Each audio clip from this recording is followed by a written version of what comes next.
বাংলাদেশের ৬৭ কোটি মানুষ জানে যে পাকিস্তানের বর্বর বাহিনী সেদিন বাংলার মানুষের উপর আঘাত হেনেছিল, বাংলাদেশকে নিশ্চিহ্ন করার চেষ্টা করেছিল।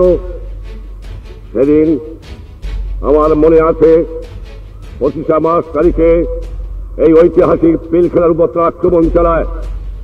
তারা আক্রমণ চালায় রাজারবাগ, আক্রমণ চালায় বিশ্ববিদ্যালয়, আক্রমণ চালায় আমার বাসভবনে। সেদিন আমি যখন পিলখানায় কন্ট্যাক্ট করার চেষ্টা করি, আমি দেখতে পাই যে পিলখানার উপর তারা আঘাত হেরেছে, চরম আঘাত। আমি বাধ্য হয়ে এই বাংলাদেশ রাইফেলের চট্টগ্রামের বাহিনীর হেডকোয়ার্টারের সঙ্গে যোগাযোগ স্থাপন করার চেষ্টা করি। সেখানে আমার মেসেজ পাঠিয়ে দিই, তারা সেই মেসেজ বাংলার গ্রামে গ্রামে পৌঁছে দেয়।